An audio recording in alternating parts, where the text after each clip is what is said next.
Last year I played a game by Herman Luttmann. The game was called Duel of Eagles, Marlow Tour 1870. I really enjoyed this game. It's on a subject that is difficult to game because the situation is potentially, well, not easy to transfer into a fun game. And I found that the designer really showed a gift in this design for tailoring mechanics and theme, for figuring out ways to come up with mechanics that feel right historically and yet at the same time result in a pleasant game experience.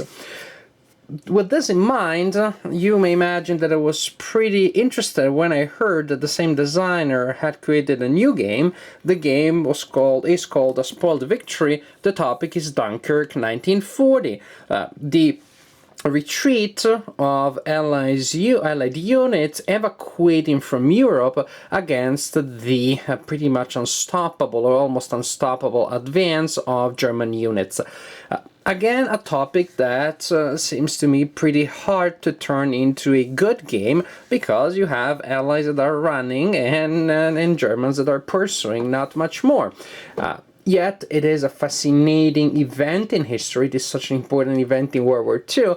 I wanted to see how that event was translated into a game, and I can already tell you that what happened here is a pretty successful transposition. The game feels right historically, and also it is good to play, fun to play. Now, about the game itself. The game is a solitaire game. It is published by White Dog Games. It is inspired by mechanics similar to those that you will find in the State of Siege games, by Victory Point games. If you're familiar with that system, there are many concepts that will be familiar to you.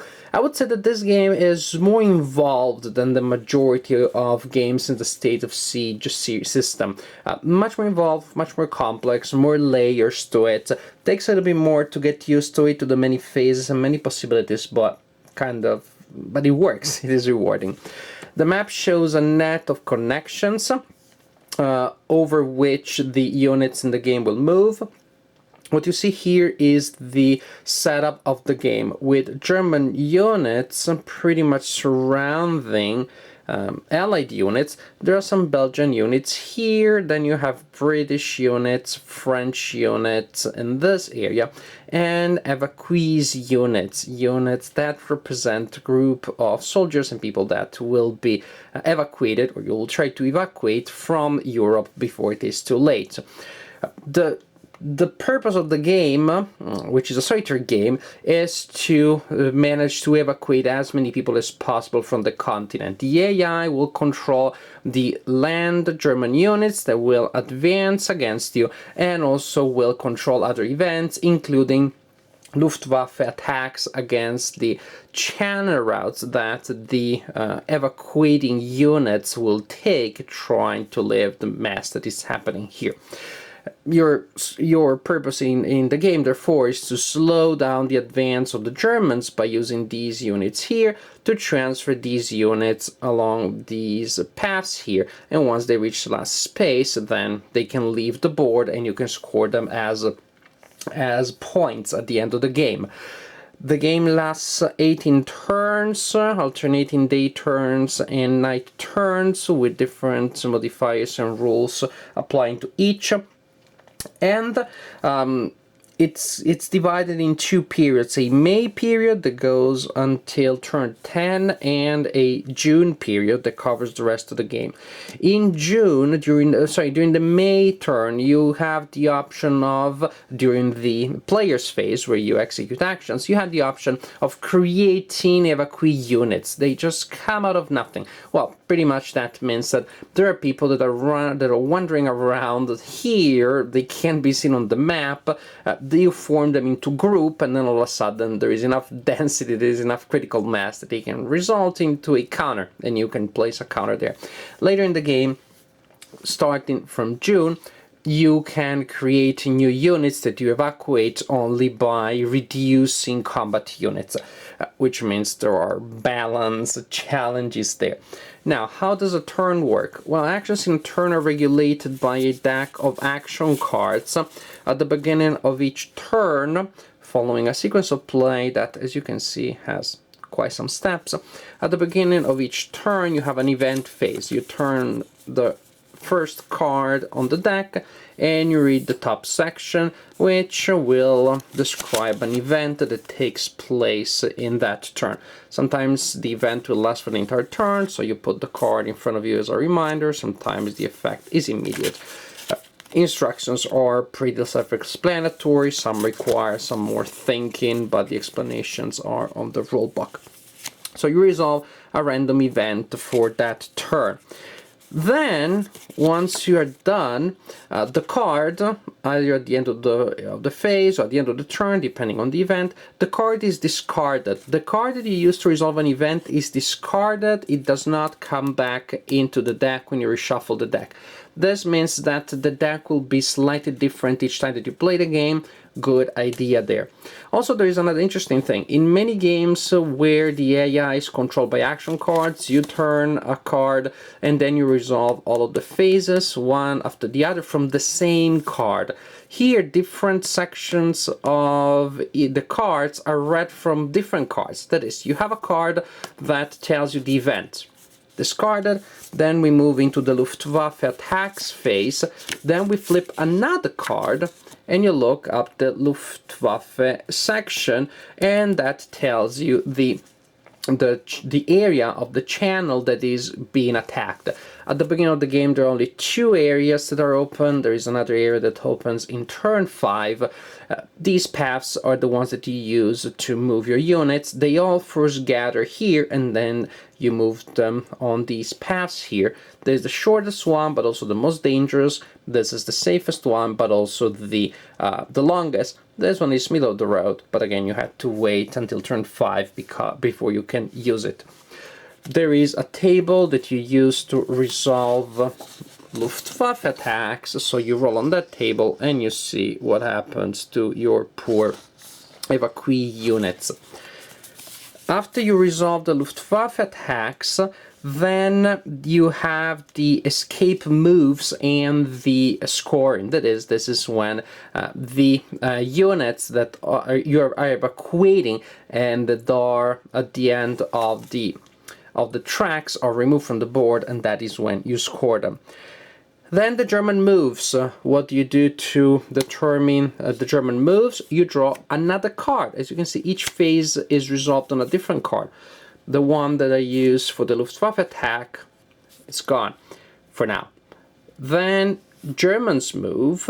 This card tells me the groups or group of Germans that will move.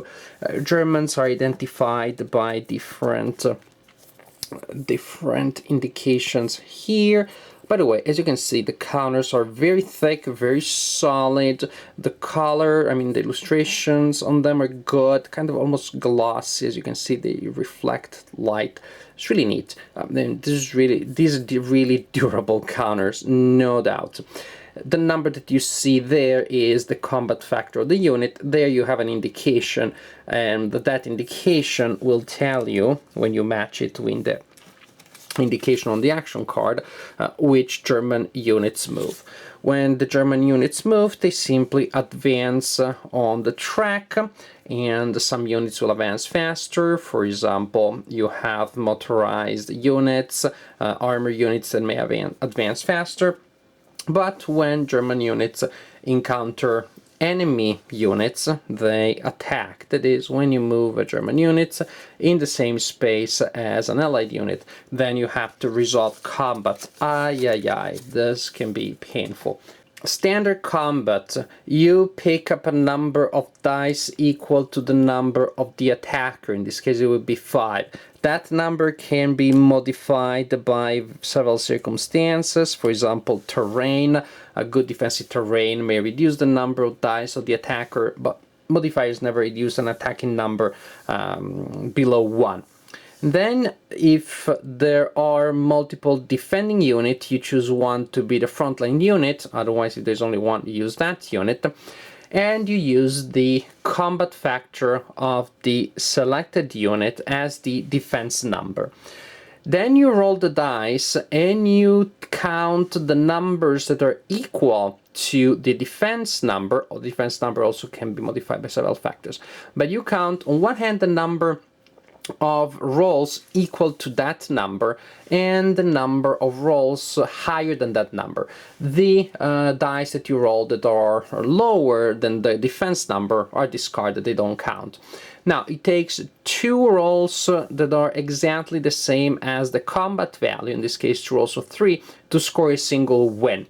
Each die that is rolled and that is higher than the combat factor is a win. For example, if I rolled a 3, a 3, and a 5, the 2 3s will be a single win. The 5 is another win. Then I have 2 wins.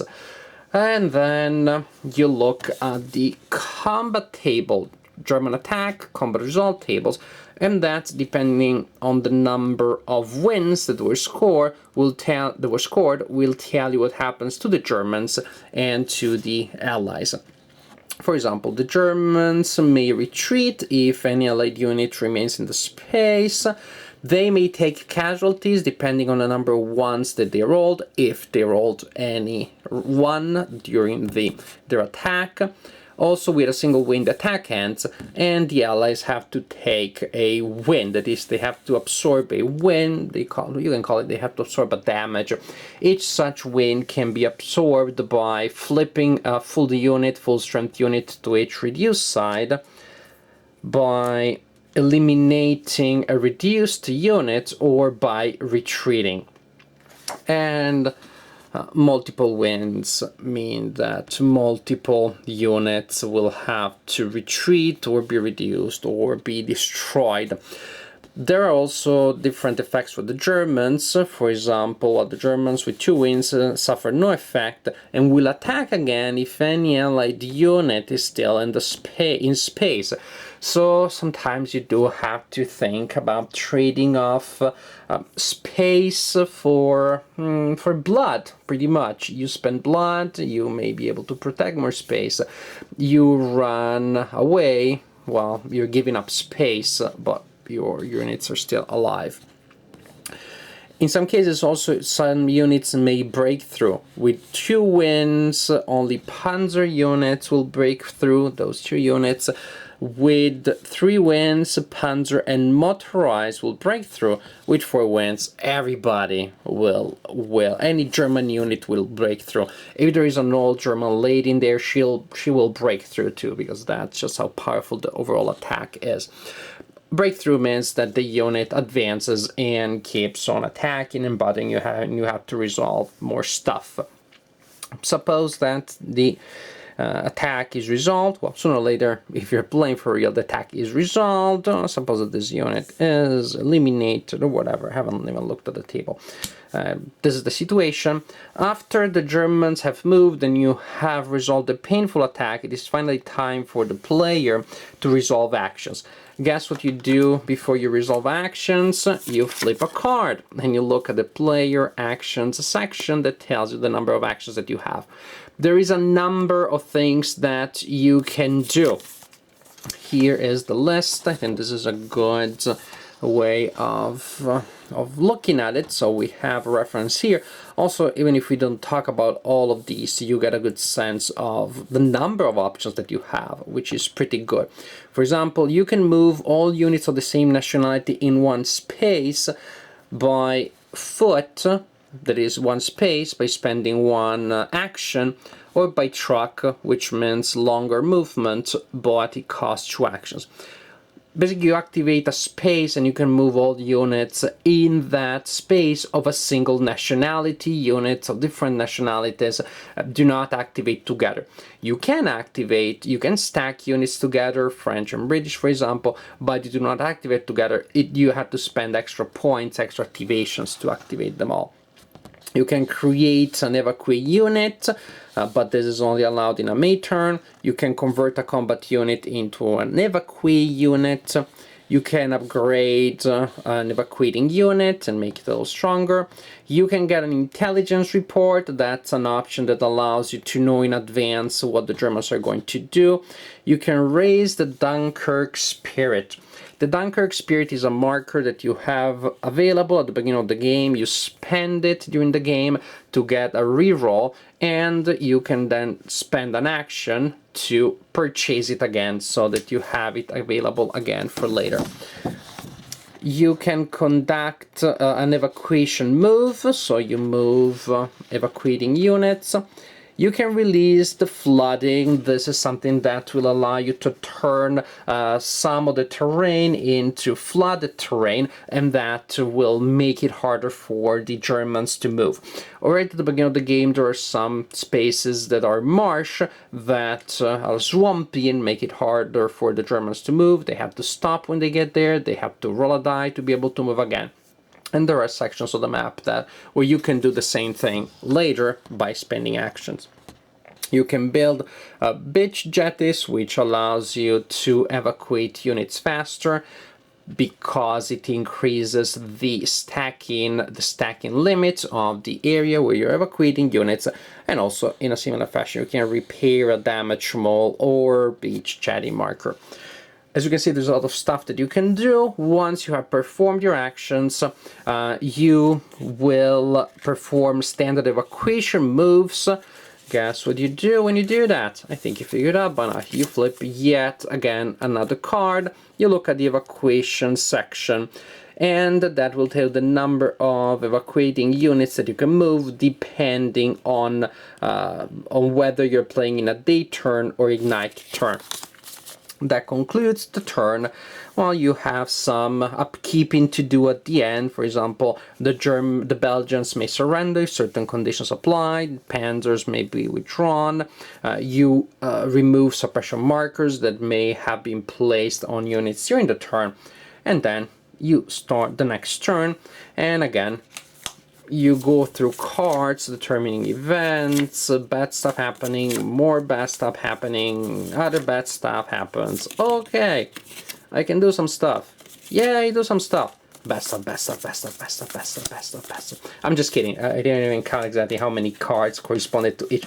Just to give you the sense that, like it happens in good solitaire games, there's a lot of bad stuff coming at you. Then you have a phase where you can kind of like, whoa, do something about it, and then the game starts hammering against you again, which is precisely what a solitaire game should do. Otherwise, the game wouldn't be challenging. As I think I said earlier, this game really manages to conjugate mechanics and theme.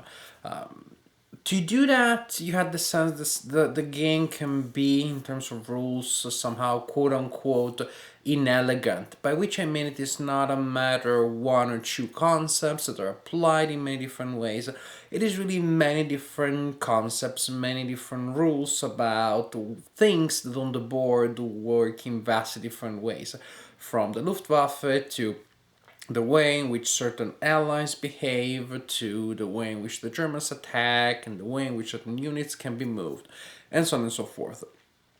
Because of this, even though the rulebook is not very long, it takes a little longer to absorb than you would expect from a game that overall is fairly light, certainly compared to most other war games out there. My suggestion is set it up, just do not even go to the rulebook, pick up the setup sheet, set up the game, and learn the game as you play, to move things around, execute the moves that you read in the rulebook. I think that's the best way of absorbing the game. Nothing too complicated, just when you see the rulebook, maybe do not expect to be playing the game in 10 minutes or 20 minutes. It may take it longer because there are several layers that need to be memorized and you need to become familiar with. However, there is a huge advantage in this, which is this net of rules, which again overall may not be the most economic that there is, but it is still a remarkably tight set of rules. Well, this set, I like the idea of a net of rules, really manages to capture a lot of layers, a lot of nuances of the situation here. You have a virtually three-dimensional situation precisely because you have so many elements that work in different ways, and you have to figure out organic ways of making the best possible use of your resources, which are limited, which are constantly threatened, and because the enemies attack you and damage you in many different ways, to which you have to respond in equally diverse ways. You really had to budget your actions well, you have to plan ahead, you have to become familiar with the synergies and interactions of the different elements of the game. So it is a game that it may be a little laborious to learn, even though it is so simple. At the core, I would say it's laborious before things become fully familiar, before, for example, you become familiar with all of the modifiers, and you really learn how to use it and how to factor them in your strategy. So it takes a turn or two, if not a game or two, to become familiar with everything. But when everything becomes familiar, then the game does pay off, because then you have a game with a theme that it is definitely not very common in gaming, and it is not common to have it represented in a fun, entertaining, challenging way, which is precisely what happens here. You have the theme, which potentially may make for a dull game, which is, however, here captured in a game which is still full of tension, full of meaningful decisions, filled with tough moments. Things seem to be going well, then all of a sudden the Germans start pushing in one direction or the other. One side of your front seems to crumble, and all hell seems to break loose all of a sudden. Your defense seems to lose momentum, especially when people are really leaving en masse from the continent. A lot of interesting and tough moments. If you like to attack in war games and you really can see yourself in a defensive situation only, this is definitely not the game for you. But it's probably not the game's fault. It is the theme that is not the one for you. If you're expecting a game about Dunkirk, where you, the Allies, are going to defeat the German army and win World War II in 1940, maybe it is a historical war game that is not for you, not this game. If you want to play a game that captures this topic, where you do have the challenge of defending in a table situation, and where the designer had to overcome the challenge of making a good game from a situation where everybody's just hammering you from all directions, and all you have to do is to defend to the best of your possibilities, then this may be a game for you. In this sense, it does feel a little bit of a States of Siege game, but even in the States of Siege system, you still attack to push enemies away. Here, you really do not attack much. That's not that great of an idea. You really have to maximize your line of defenses as you move people away from the beaches.